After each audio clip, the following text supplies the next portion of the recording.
For at sætte de hvilende masker på strikpinden, så tager man bare alle maskerne over på strikpinden igen. Sådan her.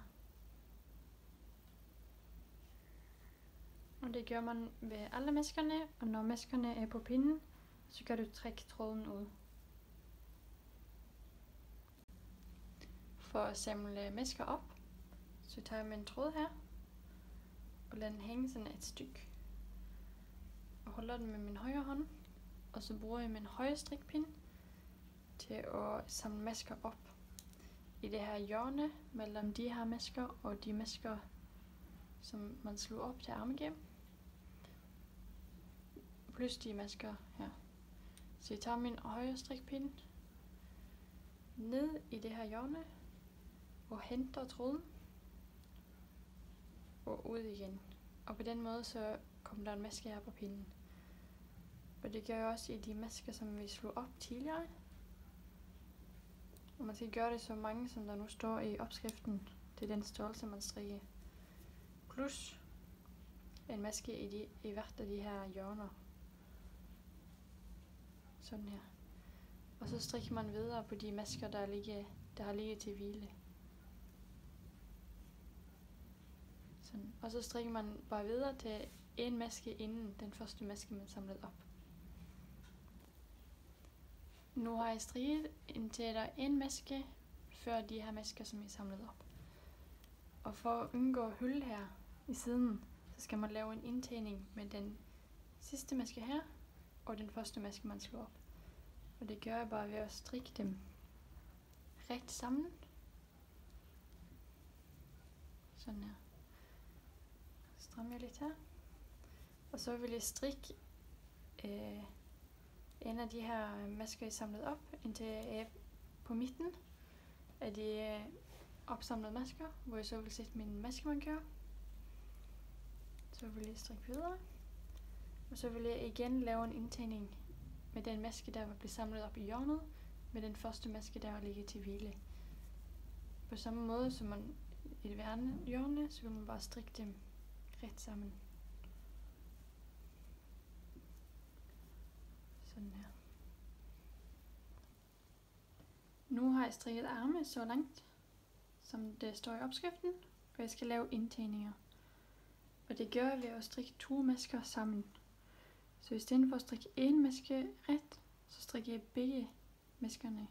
Så jeg tager min højre pind ind i maske nummer 2 og maske nummer 1 og henter tråden. Tager tråden ud igen. På den måde så har jeg strikket 2 masker om til en maske. Og det bliver jeg ved så mange gange, som der står i opskriften i forhold til min størrelse. Sådan der. Nu vil jeg skifte rundpind, og det gør jeg ved at overføre de her masker på den nye rundpind. Sådan her. Man skal gøre det fra den her side, så de bliver liggende på pinden på den samme måde.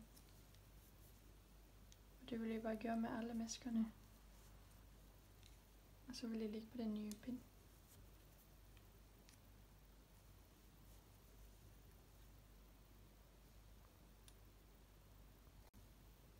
Nu vil jeg strikke rib.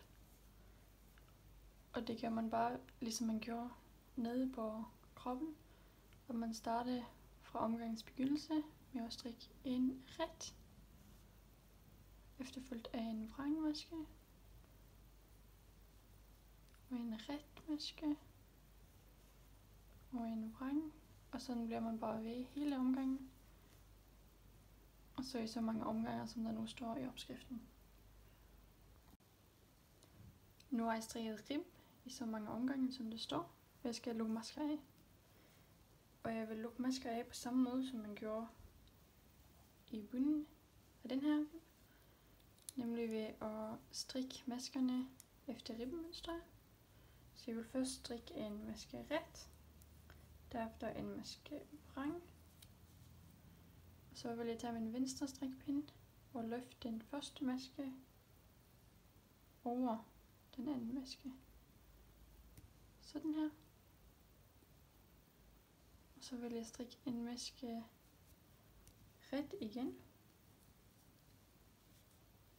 Og så vil jeg tage den anden maske over den første maske. Sådan her. Og sådan vil jeg blive ved hele omgangen rundt.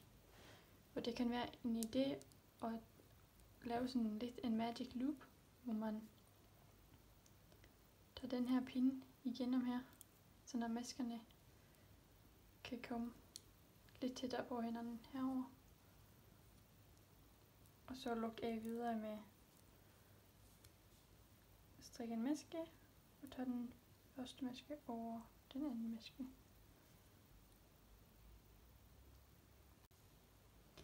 Når jeg kommer til den sidste maske, så gør jeg bare ligesom tidligere.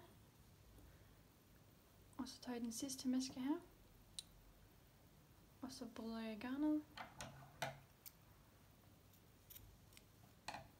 Og så tager jeg den her tråd igennem den sidste maske. Og strammer til. Sådan der. Og så vil jeg strikke det andet ærme på samme måde.